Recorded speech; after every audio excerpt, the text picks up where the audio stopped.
asana na same hibaduga ying asi pura 1 week phare chara ga jenge kamai to gain mama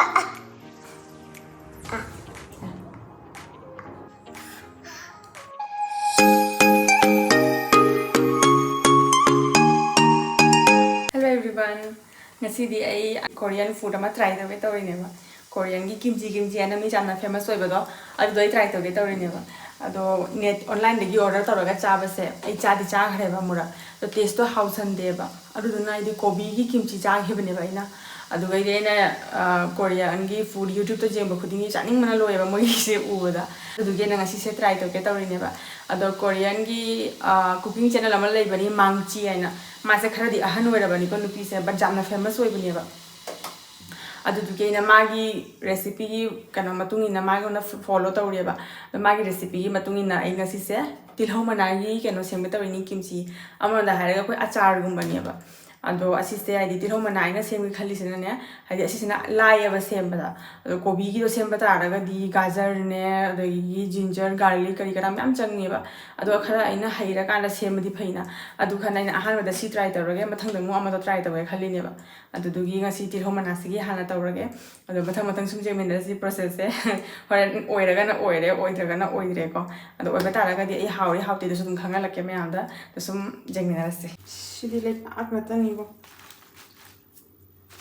jim sidi le ba matang pasana cham da bazar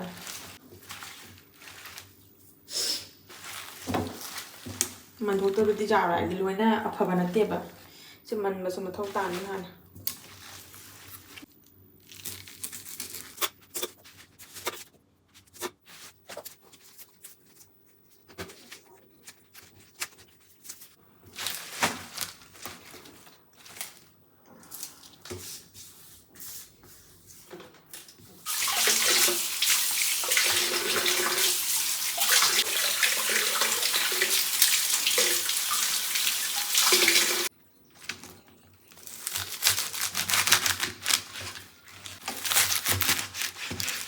우리 소리아시가 파잖아 짜마게 이신 그래 잠 떠나 라이박 나이디 로이나 코토 아이디 게나 또 토카레나 로토 카레바 아두에서 아끼는 거 좀 잘하면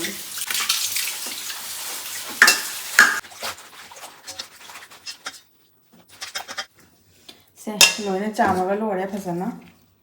아도 비디오도디 상상나 탐미야바 아도 아이나 호렌 하디 아이나 포트세 탐바다 누가이로도레 아두두나 아이나 카르텔 할라바 Hujik asiga ina hapise modi fish sauce hapeba ngagi sauce do ai di ngagi sauce to siga leitrabani na I order su ta hodreba duna ngagi sauce kari gumba hapraga di vegetarian kambugi wena soya sauce hapa jaiba to ai soya sauce ti dum chawmin mar to na phado char sa lesson na thammiba ato soya sauce to wena hap ge di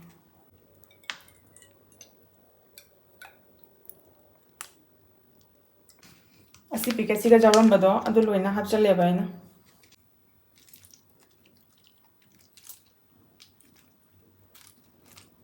asiga pot thum jaw ye ba abi thum duna ai pot se nautha andori ne ba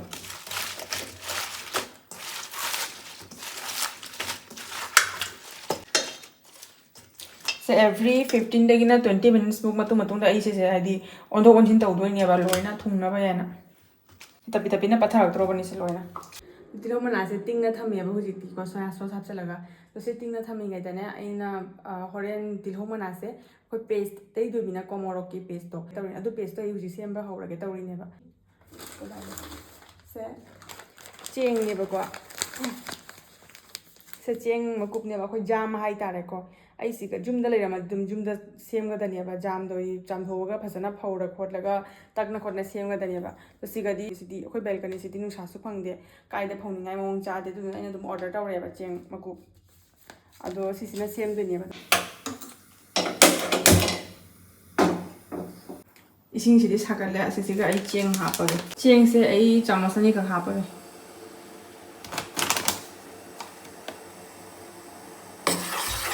This is a sahola gane khara kunghan doine ba koi ai bu just mar ta ot pi doi ba sumai jeng asi kamai to ba asiga chini su ha to ne ba chini se ai chamasani ka ha pa ge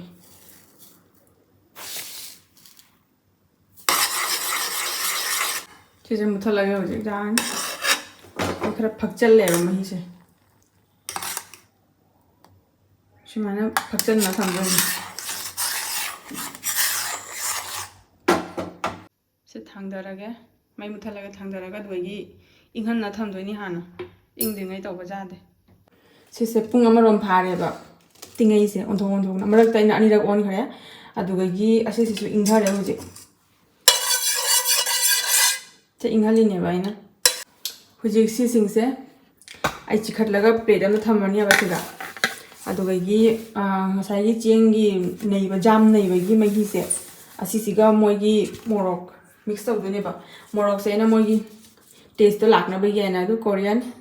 ꯌꯥ like ꯆꯠꯈ꯭ꯔꯦ ꯁꯤ order ꯇꯧꯔꯤꯅꯦꯕ ꯑꯩꯅ ꯁꯤ ꯁꯨꯝ ꯑꯦꯃꯥꯖꯣꯟꯗꯒ ꯐꯪꯕꯅꯤ ꯏꯂꯥꯏ ꯂꯥꯏꯅ Korean ꯒꯣꯆꯨꯒꯥꯔꯗꯨ ꯑꯣꯏꯅ ꯕꯠ ꯃꯣꯏꯒꯤ ꯃꯣꯔꯣꯛꯁꯦ ꯑꯩꯅ ꯑꯁꯤ ꯃꯣꯏꯒꯤ ꯃꯣꯔꯣꯛꯁꯦ ꯑꯩꯈꯣꯏꯒꯤꯅꯦ ꯀꯩꯅꯣ ꯌꯥꯝ ꯍꯦꯟꯖꯟꯅ ꯁꯥꯒꯗꯕꯩ ꯃꯑꯣꯡ ꯃꯥꯟꯗꯦ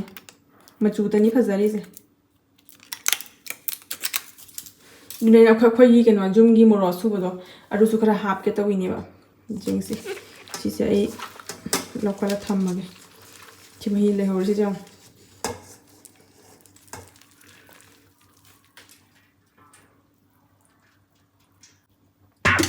ꯄ꯭ꯂꯦꯠ ꯑꯃꯗ ꯂꯧꯈꯠ ꯊꯝꯈꯔꯦ ꯑꯗꯒꯤ ꯁꯤ ꯃꯍꯤꯁꯦ ꯈꯔ ꯍꯩꯖꯤꯜꯂꯒꯦ ꯑꯩ ꯂꯣꯏꯅꯗꯤ ꯌꯥꯝꯃꯟꯒꯗ꯭ꯔꯥ ꯀꯩꯅꯣ ꯖꯍꯥꯜꯂꯁꯦ ꯑꯩꯒꯤ ꯇꯤꯜꯍꯧꯒꯤꯁꯦ ꯌꯥꯝꯗꯦꯕ ꯈꯔ ꯃꯊꯧ ꯇꯥꯔꯦ ꯈꯔꯒ ꯍꯥꯞꯅꯕ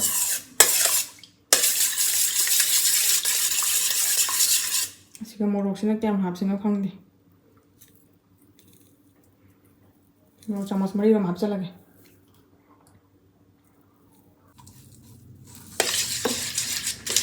ꯑꯩ ꯑꯩꯈꯣꯏ ꯌꯨꯝꯒꯤ ꯃꯣꯔꯣꯛ ꯈꯔ ꯍꯥꯞꯆꯟꯒꯦ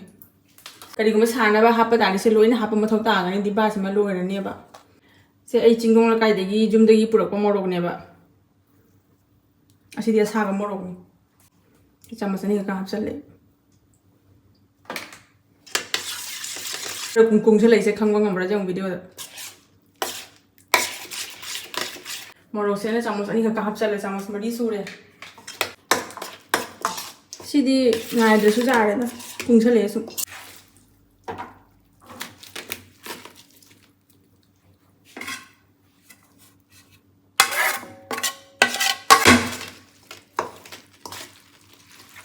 ꯖꯍꯥ ꯑꯩꯈꯣꯏ ꯊꯕꯤꯒꯤꯁꯨ ꯀꯤꯝꯆꯤ ꯁꯦꯝꯅꯩ ꯑꯗꯒꯤ ꯗꯁꯥꯄꯨꯠꯀꯤ ꯁꯦꯝꯕ ꯌꯥꯏ ꯍꯪꯒꯥꯝꯒꯤꯁꯨ ꯁꯦꯝꯅꯩ ꯁꯤ ꯂꯩꯔꯦ ꯃꯣꯏ ꯀꯣꯔꯤꯌꯟ ꯀꯤꯝꯆꯤ ꯄꯣꯠ ꯑꯃꯒ ꯋꯥꯠꯂꯤꯀꯣ ꯑꯩ ꯌꯦꯡꯍꯜꯂꯛꯀꯦ ꯊꯣꯏꯗꯤꯡ ꯑꯉꯧꯕ ꯄꯣꯠ ꯆꯩ ꯈꯨꯗꯤꯡꯒꯤ ꯁꯤ ꯍꯥꯞꯄꯅꯦꯕ ꯑꯌꯥꯝꯕ ꯑꯩꯁꯨ ꯃꯇꯧ ꯃꯥꯟꯅꯕ ꯁꯤ ꯇꯩꯁꯜꯂꯒꯦꯕꯀꯣ ꯃꯌꯥꯝ ꯇꯛꯊꯣꯛꯈ꯭ꯔ ꯃꯥꯜꯂꯦ ꯌꯥꯝꯅꯁꯨ ꯍꯥꯞꯅꯗꯦꯗ ꯊꯣꯏꯗꯤꯡ ꯑꯉꯧꯕꯁꯦ ꯑꯗꯨꯝ ꯈꯔ ꯈꯔꯗꯅꯤ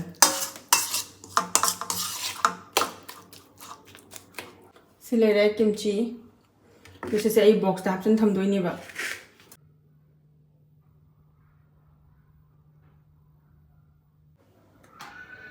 ꯑꯩ ꯍꯧꯖꯤꯛ ꯁꯤꯁꯦ ꯑꯁꯤ ꯗꯤꯕꯥꯁꯤꯒ ꯍꯥꯞꯆꯤꯜꯂ ꯊꯝꯃꯒꯦꯕ ꯑꯁꯨꯃꯥꯏꯅ ꯁꯨꯝ ꯍꯤꯡꯅꯁꯨ ꯆꯥꯕ ꯌꯥꯏꯀꯣ ꯗꯤꯕꯥ ꯑꯄꯥꯛꯄꯒ ꯑꯣꯏꯗꯤ ꯃꯑꯣꯡ ꯆꯥꯕ ꯁꯤꯗꯤ ꯅꯨꯡꯗꯤ ꯅꯨꯡꯉꯥꯏꯇ꯭ꯔꯦ ꯍꯥꯞꯄꯤꯁꯦ ꯗꯤꯕꯥꯁꯦ ꯑꯩꯈꯣꯏ ꯇꯤꯐꯤꯟꯒꯨꯝꯕ ꯑꯄꯥꯛꯄ ꯗꯤꯕꯥ ꯑꯣꯏꯔꯒꯗꯤ ꯃꯑꯣꯡ ꯅꯨꯡꯉꯥꯏꯒꯗꯕ ꯍꯥꯞꯄꯗ ꯑꯩꯒꯤ ꯑꯗꯨꯒꯨꯝꯕꯁꯨ ꯂꯩꯇ꯭ꯔꯕꯅꯤꯅ ꯁꯤ ꯑꯗꯨꯝ ꯍꯥꯞꯆꯜꯂꯦ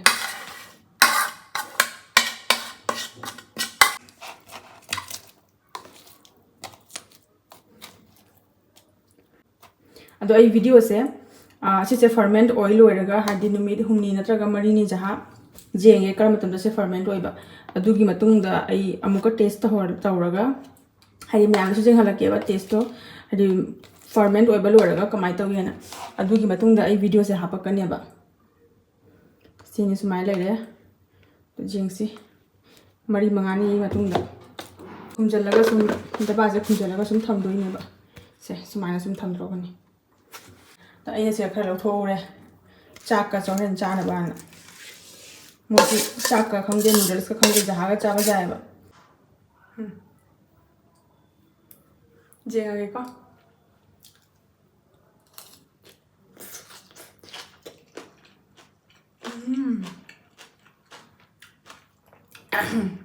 เอาไปเลยมอลล์ใช่โอเคจุ่มกินมอลล์ครับผมได้ชาเลยมอลล์กินมอลล์ชาแล้วเราจะเอาเดี๋ยวได้จีนีสุขะถ่ายนะกว่าไอ้มาทั้งไหนได้จีนีแค่ลึกนะฮับก็จริงแกไอ้งั้นชื่อจีนีจำกูดีฮับคิดเดียบอะมอลล์ฮับนี่อะไรชุ่มฮับปีเนี่ยแบบ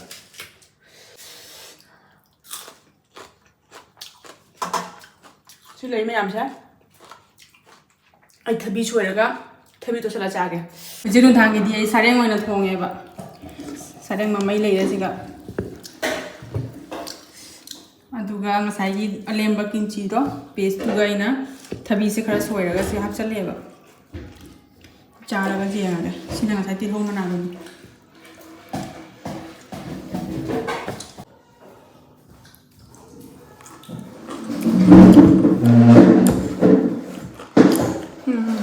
hawi thabi ga do so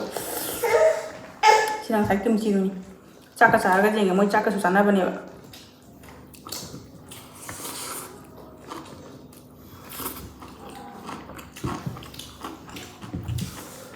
하위 뭐를 사? 아마 떨려. lấy chắc sẽ sao vào rồi cái gì kiếm tôi còn lại sai thầm khi tôi cái thuốc mà tầm đấy xong hấp cái gì hay là cái bao ngày xí xem sẽ nào ngày xem thì bắt cái gì ngày xí pura one week pha đấy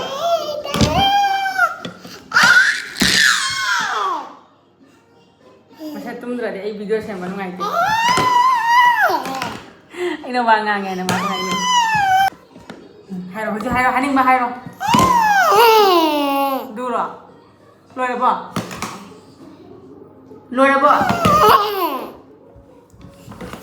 rồi chị sẽ hoàn với pha đây bà anh ạ mà hi chân thời chứ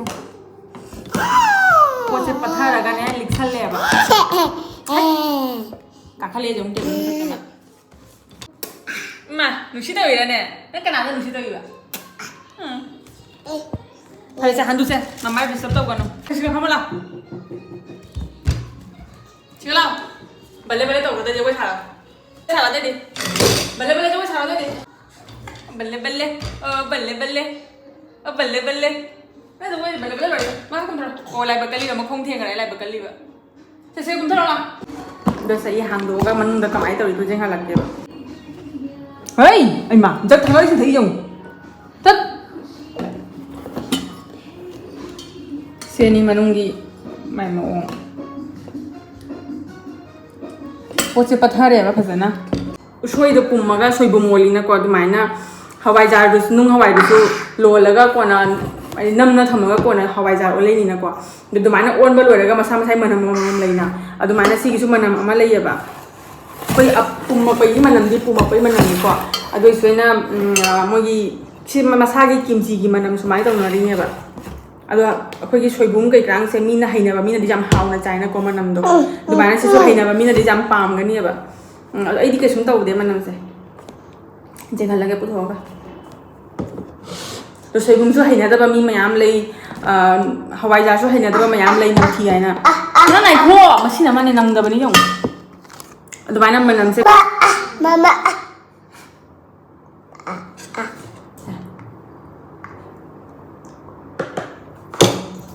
Mai tui hầu bra hầu bra xin mình chú mai tao đấy cha đây cái gì cái mai tao đấy bye bye bye bye nào quay bye bye tao đi mà một trái hết hầu gì मोरोक की फसा सारे ने अखोई जुम की मोरोक half की ना को add तो भी ना और इतना मोरोक की फसा सारे हाउ टू हाउ और ये मैं मनम से हाउ दो पड़ता नहीं मागी तिल हो मनम नम से को चा बड़े सुम हाउ या दिन पुम नम नम दिए बचा बड़ा हाउ बने लोय